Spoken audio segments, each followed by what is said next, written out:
세대를 세우는 예배에 오신 여러분들을 환영하고 축복합니다. 저희 사도신경으로 저희의 신앙과 믿음을 고백하시겠습니다.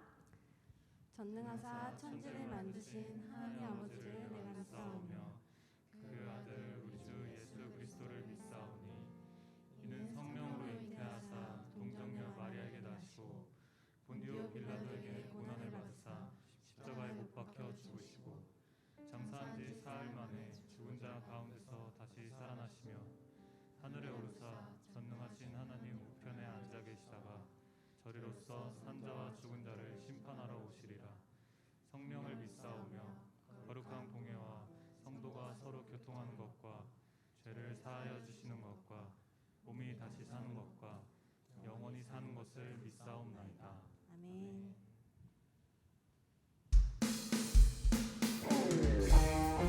우리의 갈급함을 채우시고 우리에게 넘치는 은혜를 함께하는 주님 앞에 다 함께 기쁨으로 찬양하시겠습니다.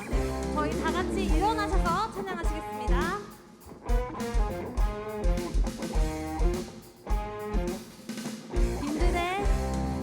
빈들의 마른 풀같이 시들은 나의 영혼 주님의 허락한 성령 간절히 기다리네.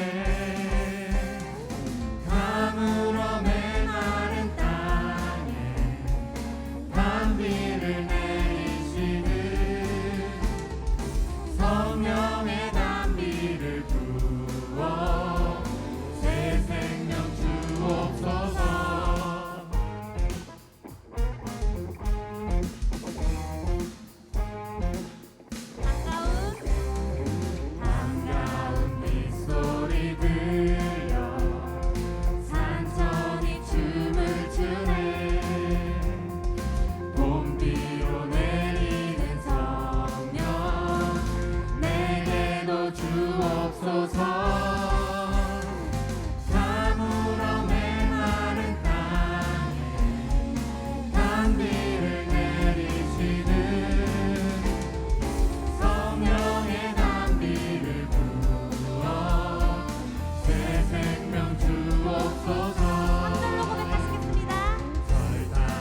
연약한 내 영혼은 주를 의지해 신실하신 주님을 신뢰해 주의 놀라운 사랑 찬양하리라 자유케 하신 능력 선포해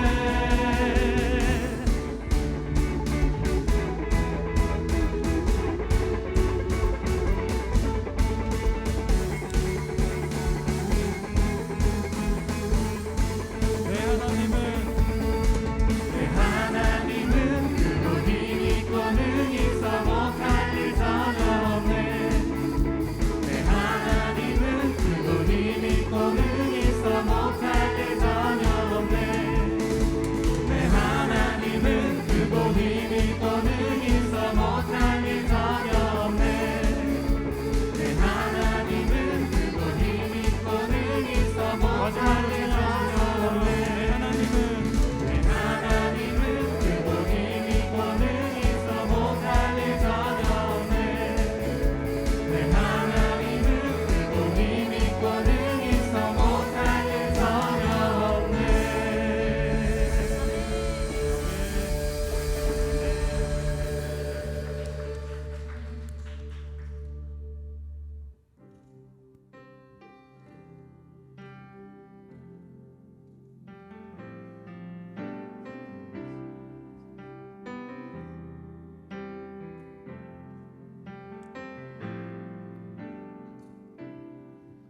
우리 모일 때 주 성령이 임하리 우리 모일 때 주 이름 높이리 우리 마음 모아 주를 경배할 때 주님 축복하시리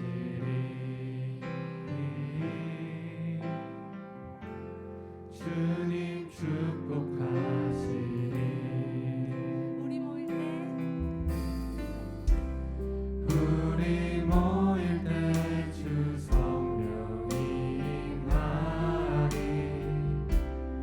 우리 모일 때 주 이름 높이리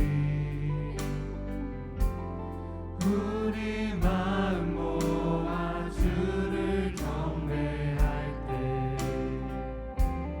주님 축복하시리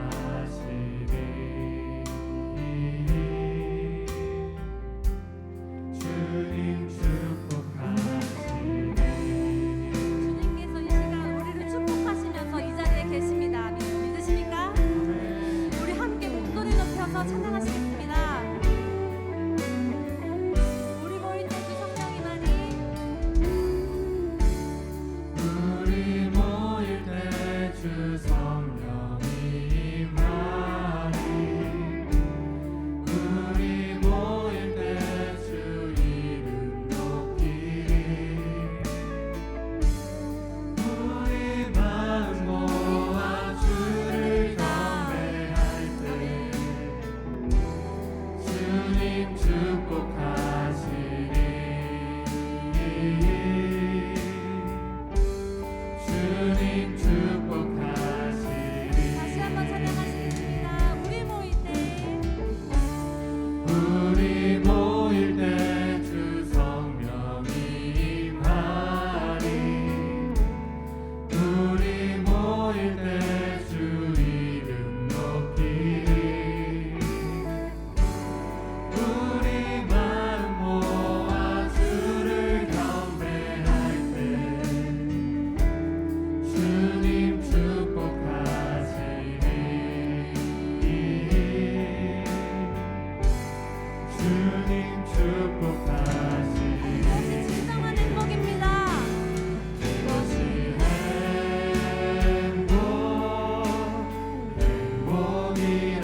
주시옵소서. 우리 여디디아 공동체가 하나님의 자녀로 쓰임받고 함께 나아감이 행복이고 하나님의 선물이라고 확신을 가지고 살아갈 수 있게 해달라고 통성으로 기도하시겠습니다. 주님, 하나님, 저희 여디디아 공동체를 주님께서 사랑이 많으신 하나님, 아버지, 오늘도 예배 자리에 나오게 하심을 감사드립니다. 코로나19 가운데 많은 이들이 힘들어하고 있습니다. 코로나19 가운데 힘들어하는 이들에게 새 힘 주시옵고 이를 통해 우리에게 하실 일들을 기대하기를 소망합니다. 우리가 힘든 가운데 세상과 나를 바라보기보다 주님을 바라보기 원합니다. 이 예배를 준비하고 참석한 이들의 마음을 귀하게 받아주시옵소서. 주님이 오늘 저희에게 허락하신 이 예배의 말씀을 통해 우리가 주님의 뜻과 한 걸음 더 가까워지기를 소망합니다. 그리고 이성광 목사님의 건강이 회복되게 하시옵고 주님, 이번 한 주도 예배를 통해 살아갈 힘 주시옵소서. 하나님, 주님의 사랑 가운데 살아가게 하셔서 감사드립니다. 주님 사랑합니다. 예수님의 이름으로 기도드립니다. 아멘.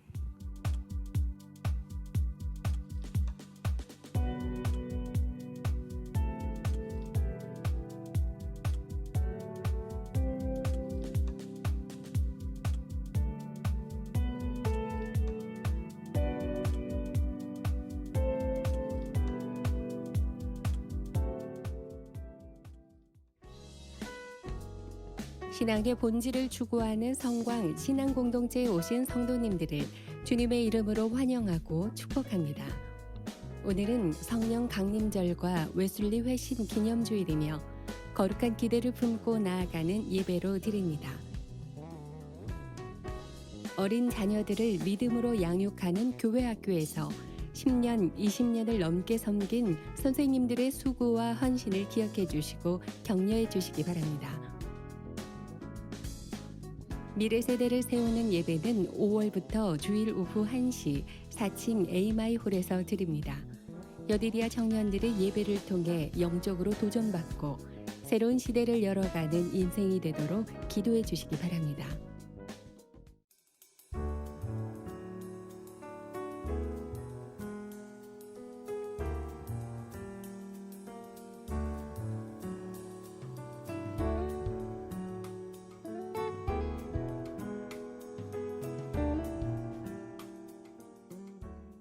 네, 안녕하세요. 저는 청년부 이혜진이라고 합니다.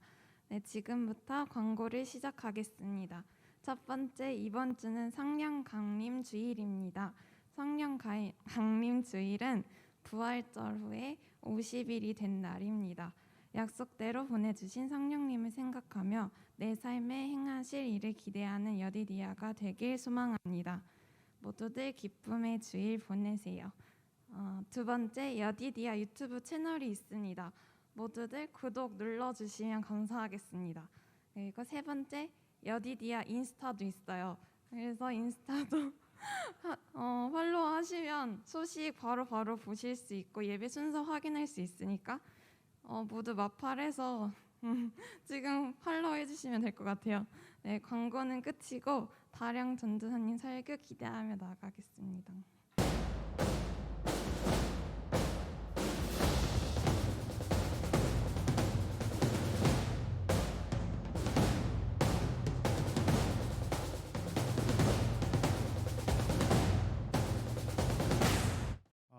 오늘도 예배 자리에 나오신 여러분들을 주님의 이름으로 환영하고 축복합니다.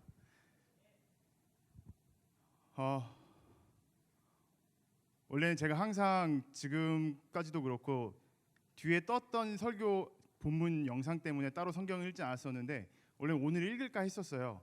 근데 오늘은 또 길다 보니까 오늘도 안 읽고 넘어가는 것으로 하겠습니다. 바로 말씀 들어가도록 할게요. 네, 어떤 학교에 그리스도인이라고 자부하는 선생님이 한 분 계셨습니다. 그 선생님은 자신은 공공연하게 학교에서 그리스도인이다, 그리고 교회에서 직분받은 사람이다를 드러내고 다니셨습니다.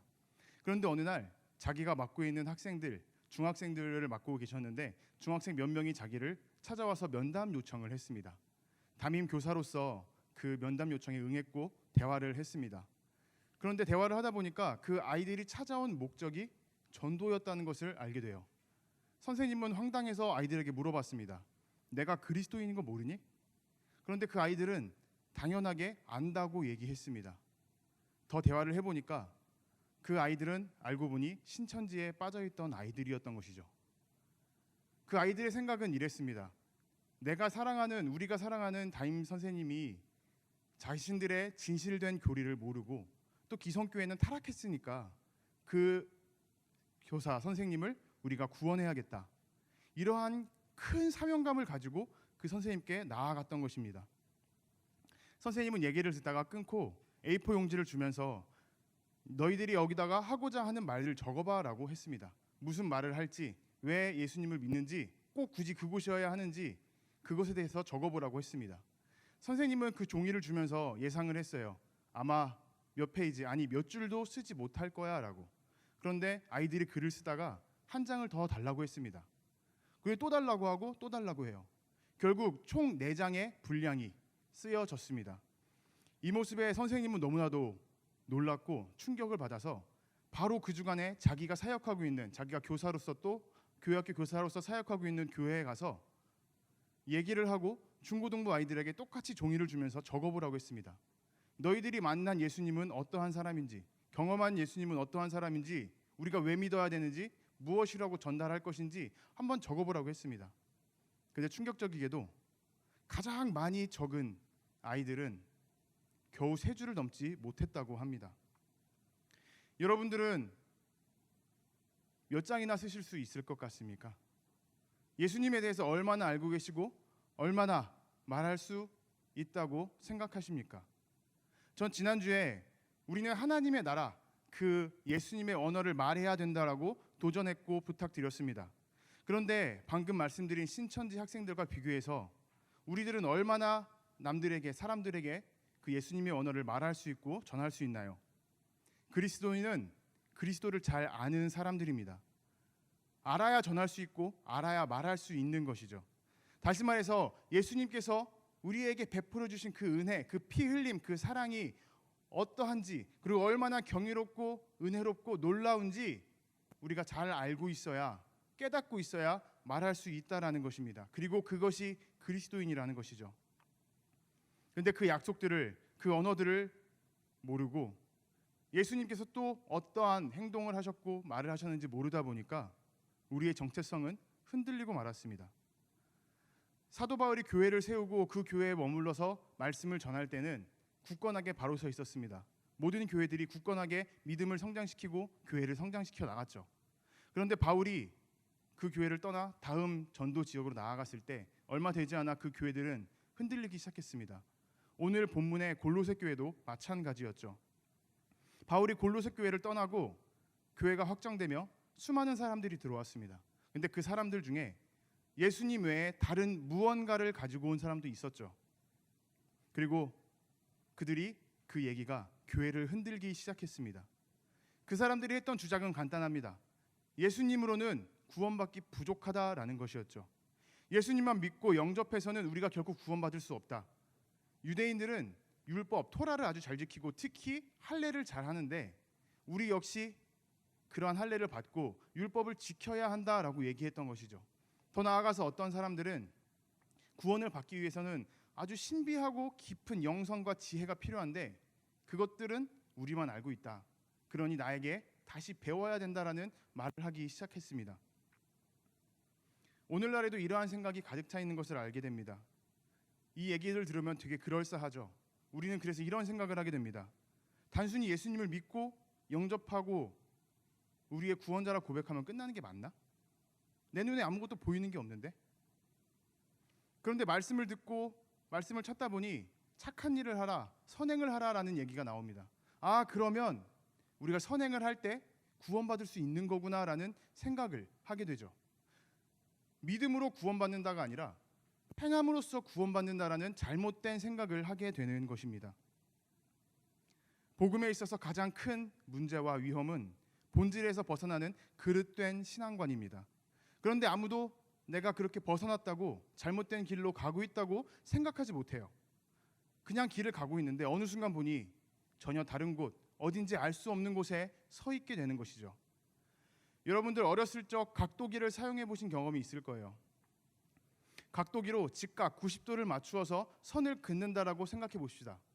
그런데 실수로 1도를 더 넘어가서 선을 긋게 되었어요. 이게 출발점에서는 큰 차이가 벌어지지 않습니다. 어느 정도 갈 때까지도 크게 많이 틀어졌다는 생각이 들지 않아요. 그런데 선을 그으면 그을수록, 길게 나아가면 나아갈수록 점점 직각에서 멀어지는 것을 우리는 알 수 있게 됩니다. 이단은 이런 것입니다.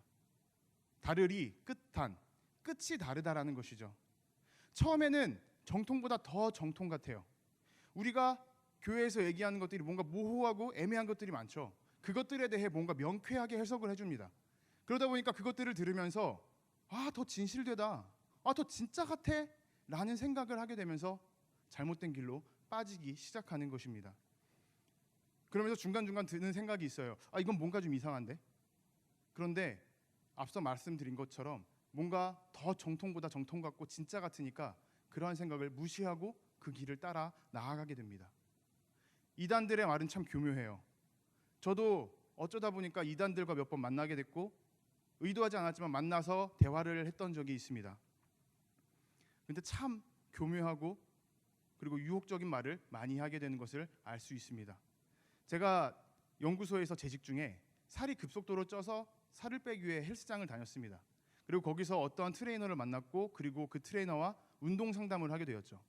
한참 얘기를 하는데 그 트레이너가 갑자기 간증을 했습니다. 나는 원래 몸이 되게 약한 사람이었는데 하나님을 믿고 몸이 건강해졌다. 그리고 지금 트레이너를 할 수 있을 정도로 지식과 육체가 되게 강건해졌다라는 것이었죠. 그 말을 들으면서 저는 괜히 기분이 좋아졌어요.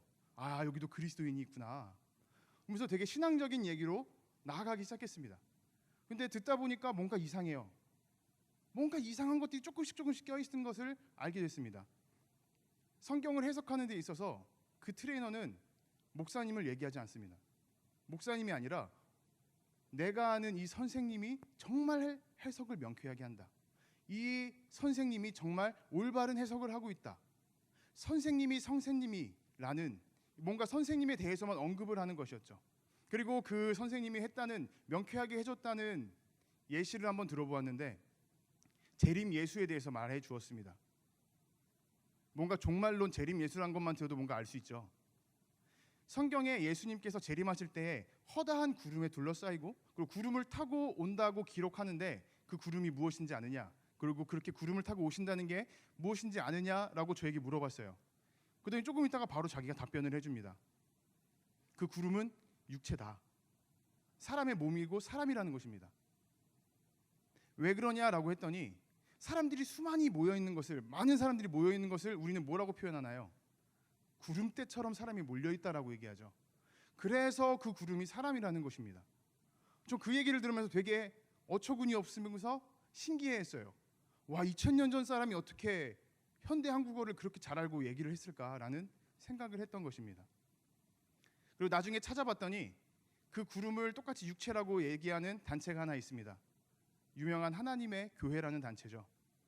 결론적으로 그들은 안산홍, 자신들의 교주가 재림 예수다, 하나님이다, 성부다, 성령이다라고 얘기합니다.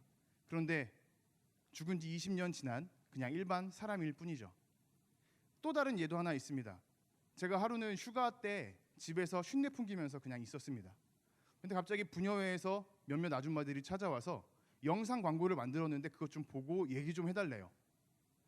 그래서 당연히 아파트 광고겠거니 혹은 교육지 광고겠거니 하고서는 봤습니다. 근데 거기서 하나님을 얘기하고 더 나아가서 어머니 하나님을 얘기하는 거예요. 그들이 하는 주장은 그랬습니다. 하나님께서 자신들의 형상을 따서 인간들을 만들었는데 인간은 남자와 여자의 형상이 있다. 그렇기 때문에 하나님도 여자, 어머니 하나님이 있다라는 것이었죠. 그리고 히브리어 엘로힘, 이 엘로힘이 복수형이라는 것을 아시는 분들은 아실 거예요. 이 복수이기 때문에 당연히 남자와 여자, 이 두 가지 성을 가진 의미다라고 그들은 주장을 했습니다. 혹시 여러분들 중에도 그런 식의 접근이 있을지 몰라서 제가 간단하게 말씀드리도록 하겠습니다.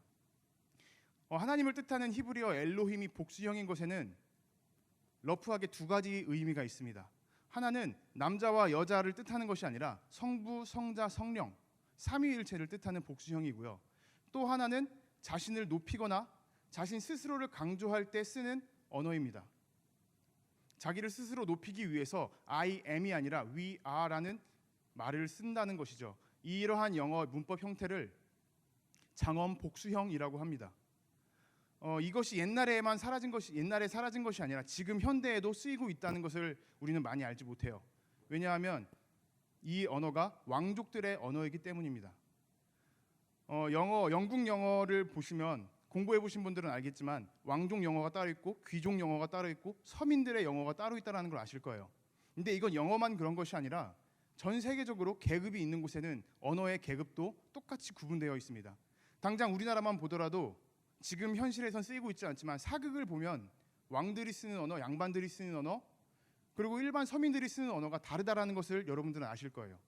그리고 왕이 국무를 보면서 뭐라고 표현하나요? 자신 스스로를 뭐라고 표현하나요? 짐이 하명한다라고 얘기합니다. 짐이 명령한다. 왕 스스로를 짐이라고 표현합니다. 이게 영어에서는 똑같이 복수형이 된다라는 것입니다. 근데 이러한 사실들을 우리는 잘 알지 못하는 이유가 현재 유럽 전체에서 왕이 세워져 있는 나라가 손꼽히기 때문이죠. 왕들만 쓰는 언어다 보니까 우리들은 알지 못합니다. 유럽에서 영어 쓰는 사람들만 좀 알고 있는 상황이죠. 이러한 사실을 모르다 보니까 사람들은 자신들의 생각, 자신들의 상식으로 하나님을 판단하고 재단해요. 그리고서는 어머니 하나님이라는 이유로 어머니 하나님이라는 이름을 교묘하게 들어 넣습니다. 그런데 문제는 이것이 이렇게 넘어가는 사람들이 초신자만 있는 것이 아니에요. 교회에 오래 다닌 사람들도 그러한 이단에 넘어가는 경우가 많습니다.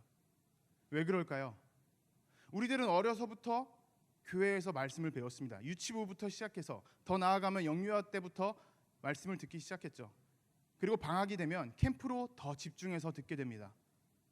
그런데 예수님에 대해서 얘기해봐라 라고 하면 많이 말을 못하는 경우가 많습니다. 잘 알려고 하지도 않고 더 배우려고 깊게 파고들려고 하지 않기 때문이에요. 왜냐하면 예수님을 알아가면 알아갈수록 뭔가 자신의 것을 내려놓고 포기해야 될 것 같기 때문입니다. 헌신해야 될 것 같고 봉사해야 될 것 같고 헌금해야 될 것 같고. 비슷한 예로 우리는 영어 공부를 생각해 볼 수 있습니다. 여기에 앉아 계신 분들은 영어 공부를 한 20년에서 30년씩 하신 분들일 거예요. 빠르신 분들은 유치원 때부터 영어 공부를, 늦은 분들은 중학교 때부터 영어 공부를 하신 분들일 겁니다. 우리가 수십 년 동안 영어 공부를 했지만 외국인들 앞에 섰을 때 우리가 입이 열리나요? I'm fine, thank you, Andrew 라는 말밖에 못하는 경우가 되게 많습니다. 이 부분에서 웃으시는 분들은 나이가 30 이상 되시는 분들이라고 저는 생각하겠습니다. 한 분이 손 드시는데 몇 분 더 있을 거라고 생각을 해요. 자, 이렇게 우리는 영어 공부를 해왔죠. 지금은 토익, 토플이라는 것으로 영어를 계속하고 있습니다. 근데 우리의 입은 열리지가 않아요. 왜 그런가요? 영어 공부를 시험 점수만을 위해 했기 때문입니다. 이러한 것이 교회의 우리 생활에서도, 신앙생활에서도 마찬가지예요. 우리가 예수님을 듣고 배웠지만 그 배우는 목적이 나의 복, 나의 풍요로움을 위해서이기 때문입니다. 교회는 얘기하죠. 예수님은 좋으신 분이다. 풍요롭게 해주시는 분이다. 복 주시는 분이다. 그리고 더 나아가서 우리를 구원해 주시는 분이다. 그런데 그 기조에는, 우리 믿음의 기초에는 그저 복 주시는 분이라고만 생각하는 경우가 너무나도 많습니다. 그 외에는 알고 싶어 하지 않죠. 그러다가 마음이 깊어지고 성령이 충만해져서 누군가에게 더 물어보게 됩니다. 예수님을 더 알고 싶어지게 되죠. 그래서 공동체에 속해 있다면 공동체의 다른 사람들에게 물어보게 돼요. 그런데 다 같이 모르다 보니 그냥 똑같이 착한 일을 해라, 선한 일을 해라 라는 말만 되풀이될 뿐입니다. 근데 제가 안타까운 것은 이러한 의문이 생겼을 때, 질문이 생겼을 때 사역자들에게 물어보지 않는다는 거예요. 제가 제 사촌 형에게 한번 물어본 적이 있습니다. 도대체 왜 목사님께 나아가서 질문하지 않느냐. 그때 그 사촌 형이 이런 얘기를 했습니다. 무언가 질문을 했는데 그 목사님께서 모르면은, 대답을 못하면 되게 사이가 애매해지고 서로 부끄러워지고 뻘쭘해지지 않겠느냐라는 것이었죠. 그리고 또 어떤 사람들은 혹시 내가 목사님께 가서 질문을 하면 그 목사님이 나를 되게 믿음 없는 사람으로 깎아내리지 않을까라는 그러한 오해 때문에, 걱정 때문에 질문을 못하는 경우가 많습니다. 여러분, 우리가 신앙생활을 하다가 모르는 것이 생기고 질문이 생기면 꼭 사람들과 나누고 또 우리를 담당하는 목회자들과 목사님들과 나누어야 합니다. 그래야만 우리는 더 예수님을 알아갈 수 있고, 혹시라도 그렇지 않고 우리 스스로 알아간다면 잘못된 경우 다른 길로 빠져나갈 수가 있는 것이죠. 그러다 보니 골로새 교회의 지도자들은 오늘 본문에서 바울에게 도움을 요청했습니다. 바울은 그거에 대한 답변으로 예수님에 대해서 짧게 편지를 써서 골로새에 보냈죠. 오늘 본문은 13절에서 20절입니다. 이 부분은 크게 네 가지로 나눌 수가 있습니다. 13, 14절은 구원자 예수님, 15에서 17절은 창조주 하나님, 그리고 18절은 교회의 머리이신 예수님, 19에서 20절은 화목해 하시는 예수님입니다. 하나님은 이 땅의 만물, 모든 것의 창조자라고 바울은 고백합니다. 그리고 그런 창조주 하나님과 동일한 본질이 바로 예수님이라고 얘기하고 있죠. 요즘 종교계와 과학계에서 가장 많이 다투는 것은 창조론과 진화론입니다. 그런데 교회에서 얘기하는 진화론과 달리 과학계에서는 진화론이 아주 신뢰받고 인정받는 이론입니다. 근데 여기서 중요한 것은 창조론과 진화론, 이 둘 중에 무엇이 옳고 무엇이 틀리다라는 것이 아닙니다. 여러분, 복음이 무엇인가요? 우리가 생각하는 복음이 무엇인가요? 성경에서 얘기하는 복음이 무엇인가요? 하나님께서 이 땅을 창조하셨고 인간을 창조하셨습니다. 그런데 인간이 죄를 저지름으로써 하나님께 벗어났습니다.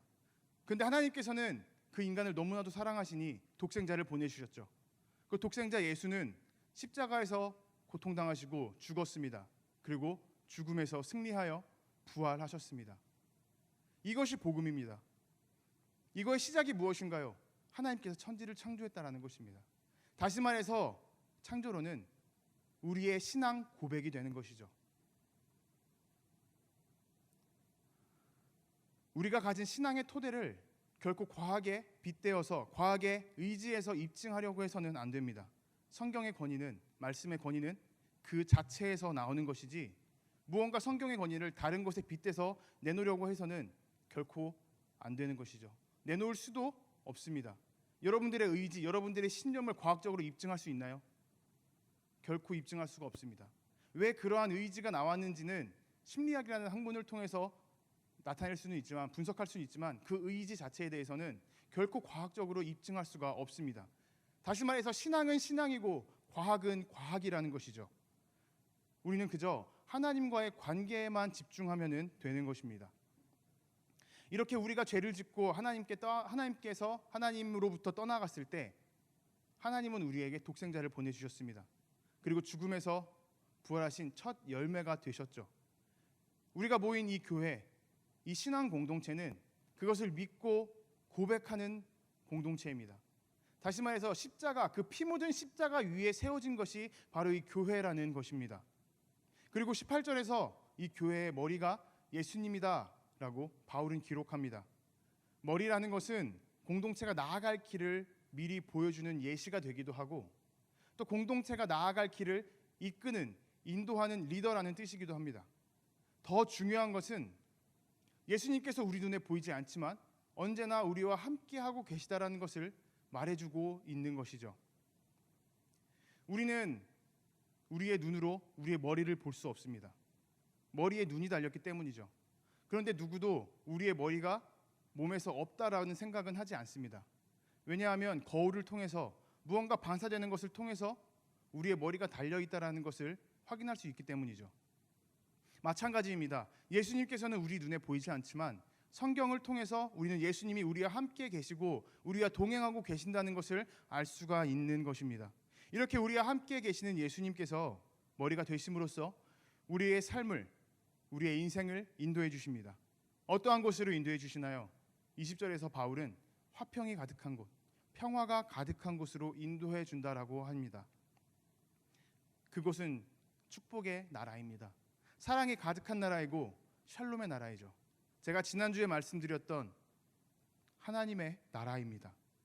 예수님께서는 우리의 머리, 교회라는 이 신앙 공동체의 머리가 되심으로써 우리 모두를, 그리고 우리 한 사람 한 사람을 그 화평의 나라, 하나님의 나라로 이끌고 계시는 것입니다.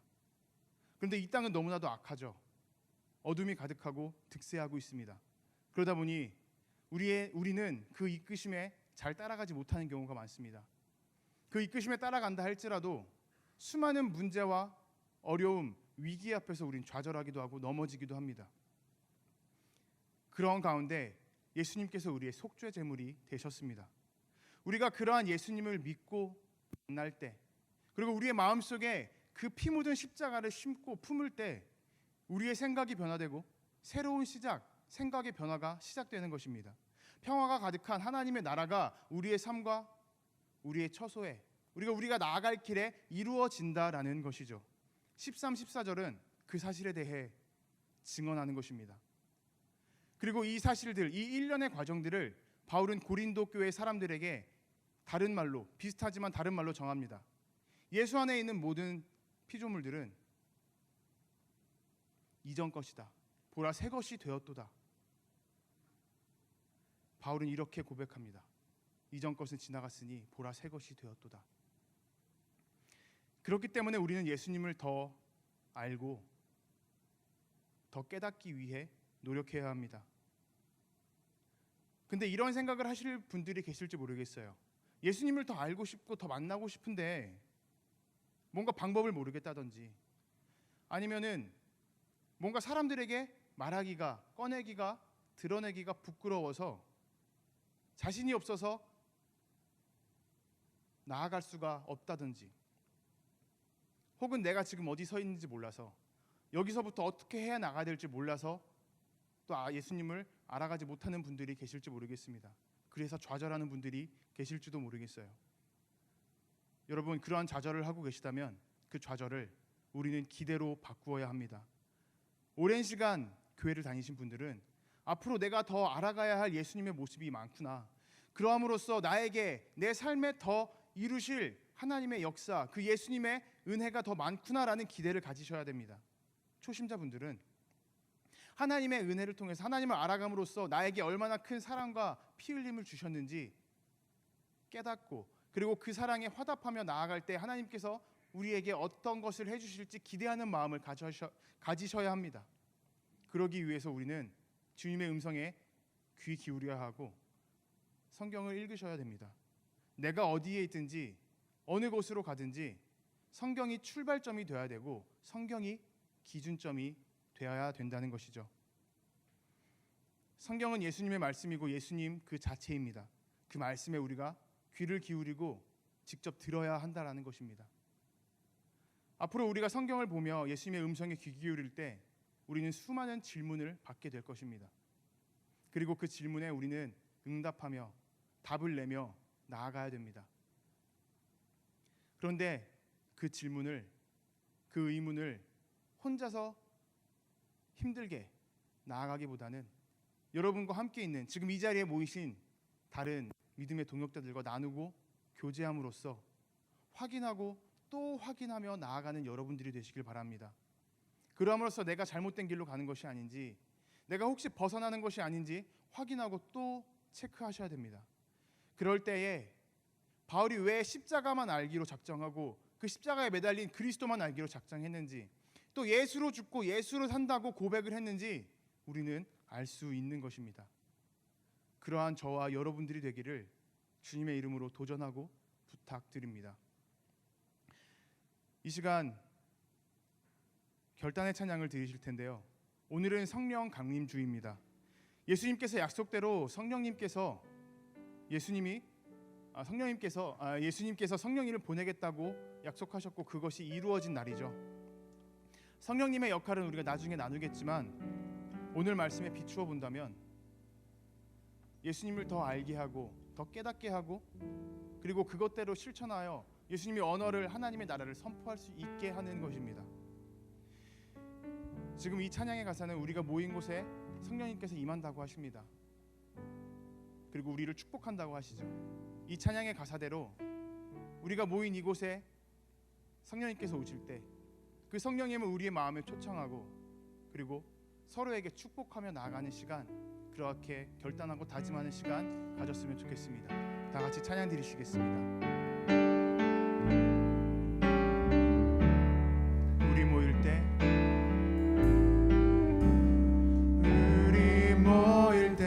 주 성령이 임하리. 우리 모일 때 주 이름 높이리. 우리 마음 모아 주를 경배할 때 주님 축복하시리.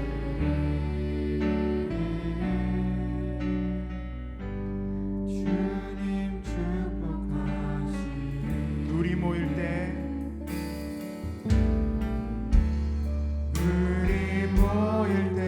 주 성령이 임하리. 우리 모일 때 주 이름 높이리. 우리 마음 모아 주를 경배할 때 주님 축복하시리.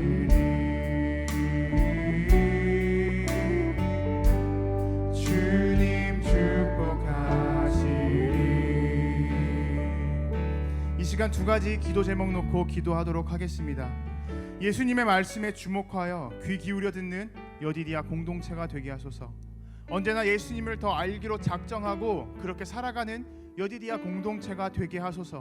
이 시간 주님의 이름 한번 부르짖고 기도하며 나아가도록 하겠습니다. 기도하십니다. 주여!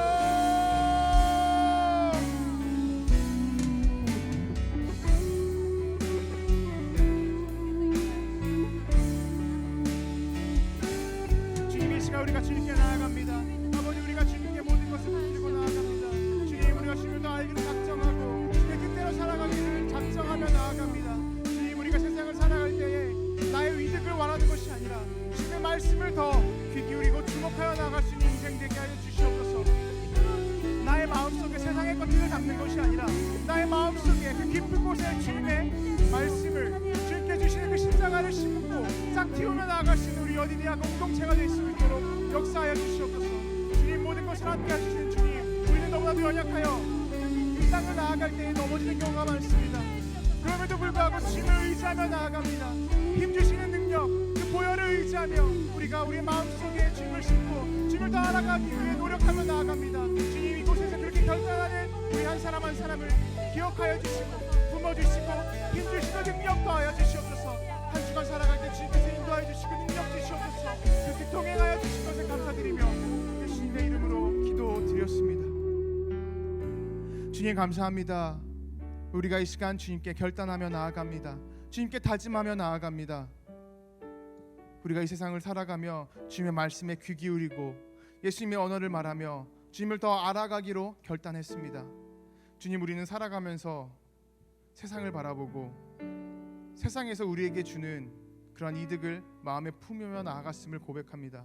하지만 이 시간부터 우리는 우리의 마음속에 십자가를 품고 예수님의 말씀을 품기로 작정하고 결단하며 나아갑니다. 주님, 인도하여 주시고 함께하여 주시옵소서. 이 세상은 악하기 때문에 그렇게 결단하며 나아갈 때에 우리에게 더 큰 방해와 어려움이 있을 것으로 예상합니다. 우리는 연약하여 그 앞에 넘어지고 일어서기 힘들 때가 너무나도 많을 것입니다. 하지만 그때 우리를 위해 몸을 내어드리고 그 피로 우리를 씻어주신 예수님을 생각하고 예수님의 보혈로 힘입어서 우리가 다시 일어나 세상을 향해 나아갈 수 있는 우리 여디디아 공동체 한 사람 한 사람이 될 수 있도록 인도하여 주시옵소서. 주님, 성경의 말씀을 통해 우리에게 많은 의문이 생기고 질문이 생길 때에 우리가 서로 나누며 주님을 향한 올바른 방향을 잡아가며 나아갈 수 있는 우리 공동체가 되게 해 주시옵소서. 공동체로 묶여 있지만 한 사람 한 사람 따로 노는 것이 아니라 정말 한 몸과 같이 주님을 머리 삼아 한 몸이 되어 나아갈 수 있는 우리 여디디아 공동체가 될 수 있도록 주여 역사하여 주시고 함께하여 주시옵소서. 이제는 우리를 위해 이 땅에 오신 예수 그리스도의 은혜와 독생자를 보내주신 하나님 아버지의 크신 사랑과 날마다 우리를 보호 인도 승리케 하시는 성령님의 내주 교통하심이 이 시간 예수님의 말씀에 주목하여 귀 귀 기울여 들음으로 예수님을 더 알고 우리의 구원자로 확신하는 인생이 되기를 결단하는 여디디아 청년들과 성광신앙 공동체의 성도들 위해 지금부터 영원까지 함께 하시기를 간절히 축원하옵나이다.